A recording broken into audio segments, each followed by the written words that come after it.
사실 좀 흔히 접하기 힘든 그런 사고였습니다. 그러니까 경남 하동에서 일어난 일인데 파출소의 주차장에서 지적 장애를 가진 여성이 주차된 순찰차에서 숨진 채로 발견됐다. 이게 어떻게 이런 일이 좀 일어난 겁니까? 그렇죠. 굉장히 안타까운 사고가 발생을 예. 했습니다. 먼저 이 사건은요. 17일 오전 11시경에 이 피해자의 가족들이 실종 신고를 하게 되었습니다. 이 해당 40대 여성이 집에 돌아오지 않는다는 이유로 이제 실종 신고를 하게 되었고요. 이 실종 신고를 당한 지 지금 몇 시간이 지나서 이 해당 여성이 순찰차 뒷자리에서 숨진 채 발견이 된 겁니다. 이에 따라서 CCTV를 확인해 보니 8월 16일 전날 오전 2시, 그러니까 새벽 2시에 순찰차에 탑승하는 모습이 이 피해자의 이 모습이 확인이 되었거든요. 예. 그러니까 시간을 계산해 보면 정말 안타깝게도 이 해당 여성은 이 땡볕까지 포함을 해서 무려 36시간 동안 이 순찰차의 뒷자리에 갇혀 있게 되었던 그런 상황이고 정확한 사인은 지금 부검을 통해서 확인이 될 예정이나 굉장히 고온이었고 한여름 그리고 떼양볕에 주차된 차량이었던 점 이런 부분들이 좀 종합적으로 고려될 때 어떤 온열 질환으로 인한 사망이 아닌가 하는 강한 추측은 지금 나와 있는 상황이고요. 네. 정확한 사인은 부검 결과를 통해 확인할 수 있을 것 같습니다. 예. 네, 이 녀석이 순찰차에 왜 탔는지 그리고 거기에서 왜 숨졌는지 여러 가지 좀 궁금증이 드는 사건인데요. 요즘 그 차 내부가 굉장히 뜨겁잖아요. 당시 그 경남 하동에는 그 폭염 경보까지 내려져 있었다고요? 그렇죠. 그러니까 그 부분이 정말 안타깝습니다. 요즘 굉장히 뜨거운 날씨잖아요. 이 태양볕인데 특히 이 외부에 주차되어 있는 차 같은 경우에는요. 온도가 정말 상상할 수 없을 정도로 뜨겁게 올라가기도 합니다. 예.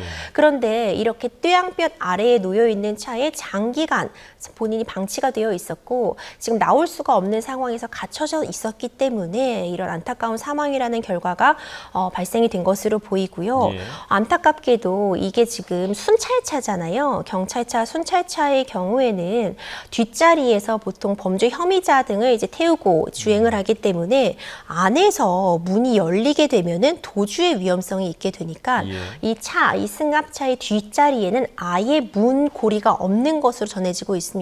그러니까 해당 순찰차에는 뒤에는 문을 열 수 있는 그 문 고리가 아예 존재하지 않는 거죠. 그러니까 밖에서 열 수만 있지 안에서는 열 수가 없었고 그렇다면은 앞으로 나올 수는 없었는가 생각해 보면은 또 이제 범죄 혐의자들이 만약 경찰차를 몰고 있는 경찰관을 앞에서 운전하고 있는데 뒤에서 공격을 하게 되면 굉장히 또 위험할 수 있으니까 앞좌석과 뒷좌석이 이제 유리막 같은 것으로 이제 차막이 쳐 있는 상태였습니다.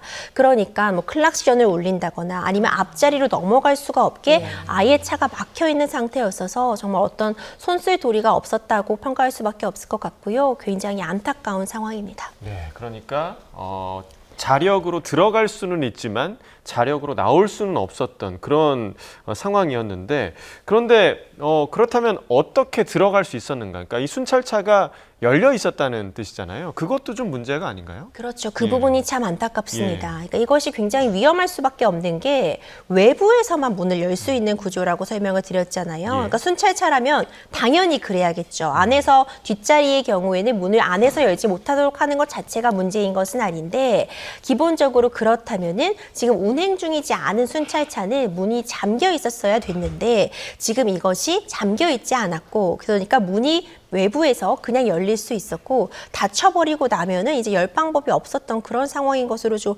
보이는 상황인데요. 경찰 장비 관리 규칙에 따르면요. 차량을 주정차할 때는 이제 도난 같은 부분에 위험이 있기 때문에 열쇠를 분리 제거하고 차량 문을 잠그는 등 도난 방지에 유의하여야 한다. 이런 이야기가 담겨 있거든요. 그러니까 원칙적으로 사실 이번 사안 같은 경우 이런 사고를 예측하기 매우 어렵다고 할지라도 기본적으로 아예 뒷자리에서 여는 그 문 자체가 마련되어 있지 않으면 문고리가 없다면 나갈 방법이 없는 것인데 적어도 정차되어 있는 순찰차라도 문을 좀 잘 잠가두었으면 어땠을까 하는 진한 아쉬움이 남고요. 지금 수사기관에서도 이번 사건을 수사하면서 왜 이 순찰차 문이 잠겨 있지 않았는지 이런 부분에 대해서도 함께 조사할 것으로 보입니다. 네, 그리고 일부 언론에 따르면 이 여성이 CCTV에 약 1분 정도 잡혔다고 하더라고요. 이걸 당직 경찰관들이 확인하고 파악하지 못했던 부분도 좀 문제가 될 수 있을 것 같아요. 그렇죠. 그런 부분도 안타깝습니다. 이 여성이 일단 이 순찰차에 접근한 시간이 매우 오전이 이제 새벽 시간이었다고 하더라도 이제 1분 정도 어쨌든 그 순찰차 주변에서 CCTV를 통해서 확인이 되었거든요. 근데 경찰서라는 이제 공간은 항상 이제 24시간 문이 열려 있는 그런 공간이기 때문에 좀 미리 발견을 했으면 좋지 않았을까 이런 강한 아쉬움은 남지만 기본적으로 어떤 경찰의 대응이라던가 이런 부분에 문제점이 있었는지는 조사를 해봐야지 알 수 있을 것 같고요. 또 하나 안타까운 지점은 해당 경찰서에서는 보통 이제 2대의 순찰차가 운행을 하고 있었는데 잘 운행을 하지 않던, 그러니까 예비로 보통 운영을 하던 그 차에 이 안타깝게도 숨진 피해 여성이 들어가 있었던 것으로 확인이 되고 있습니다. 그렇기 때문에 36시간 동안이나 발견이 되지 못했던 부분도 굉장히 안타깝다고 지적할 수 있을 것 같습니다. 네. 자, 이 여성이 애초에 순찰차에 그러면 왜 탑승을 했을까? 이 부분도 굉장히 좀 의문으로 남는 부분이고, 뭐 특별한 외상은 없었다고 하더라고요. 그래서 이제 부검이 이루어져야 어떻게 이제 사망에 이르게 됐는지를 알게 될 텐데, 이후에 좀 어떻게 사망 경위를 파악할 수 있을까요? 그렇죠. 말씀 주신 것처럼 이제 크게 2가지가 문제될 것 같습니다. 먼저 당연히 정확한 사인 확인하는 것이 매우 중요할 것 같고요. 예. 그리고 추가적으로 왜 도대체 순찰차에서 발견이 되었는지, 본인이 직접 순찰차에 들어간 것인지, 지금 외관상으로는 어떤 타살의 흔적이 없다고는 전해지고 있지만 이 부분도 아직까지는 추측이기 때문에 예. 정확한 사인은 부검 결과를 좀 지켜봐야 될 것 같고요.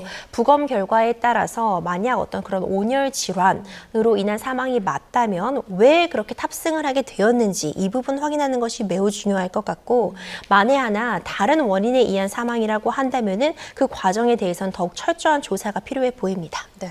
더위 속에 차량에 방치되는 사고가 요즘 좀 잇따르고 있는데 주의해야겠다라는 생각도 함께 드는 소식이었습니다.